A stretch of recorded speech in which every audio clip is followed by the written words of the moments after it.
Hello, Marvelites. I'm Ryan Penagos, aka Agent M. And I'm Tucker Marcus. And this is Marvel's The Pull List, a weekly show where we talk about the new comics coming out every week and what we're so excited about. Now, you're going to watch the video version here. We're going to talk about a few books. It's going to be great. If you want the whole rundown of every Marvel comic coming out this week, you're going to check out the audio version. But, Tucker, what are we talking about this week? This week we got beginnings and endings. Ooh. Ooh, indeed. Ooh.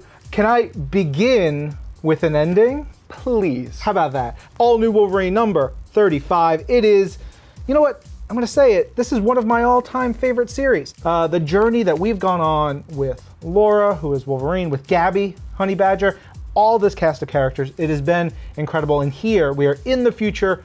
Old woman Laura, she's dying, and her last mission is to take down Doctor Doom. Basically the last supervillain on Earth. There's blood, there's action, there's intensity. The art is gorgeous, the line work is beautiful, and it is full of so much emotion and heart. It begins with people crying, it ends with people holding hands, and there's so much in between. Moving from one Snickety book to another, this is Hunt for Wolverine: Claws of a Killer, number 1. This is the third of the limited series books that are shooting off of the Hunt for Wolverine larger story. This one's really, really interesting because we have Deathstrike, we have Sabretooth, and we have Daken, and they're kind of on this strange, weird kind of horror mystery journey that leads them to a pretty dangerous place, a place that even the regenerative powers of this team might not be able to handle. I don't want to say too much because there are some big spoilers that come in, especially at the end of this book, but it is such a great addition to these Hunt for Wolverine stories as we go on to the return of Mr. Logan. Yeah. We've got another number 1, a beginning here with Infinity Countdown Daredevil, number 1, with one of my favorite covers this week featuring Turk, who has the Mind Stone.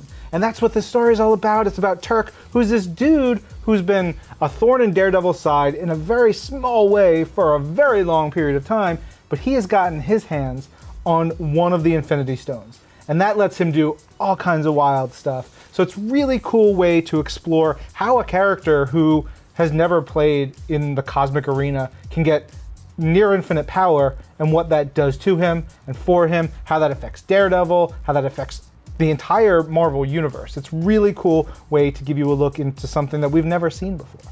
My other pick here is The Mighty Thor number 1, At the Gates of Valhalla. This is such a cool kind of Jason Aaron written throwback to what we've seen from him many times before, where it is certainly focused on the realms. The War of the Realms get a big spotlight here, but also the Goddesses of Thunder make a great comeback. We haven't seen them in a little bit. It is so much fun. It kind of bounces between a couple stories. The first one focuses on the goddesses. The second one gets with Malekith and a whole bunch of action that's really, really ramping up, like I said, the War of the Realms. But man, it is such good Jason Aaron action all the way throughout. You could call it a beginning of the end? Who knows? Speaking of the end, this is the end of the episode. You have to check out Marvel's The Pull List every Tuesday here, wherever you're watching this video, YouTube, Marvel.com, all the great places. But really, I want you to go check out the podcast as well. Marvel's The Pull List is available wherever you get your podcast, Marvel.com, all those great places. And you got to hear it if you want to hear me get crazy excited about a mulleted Thor. Little business in the front, little party in the back. That's us to a T. This is Marvel, Your universe.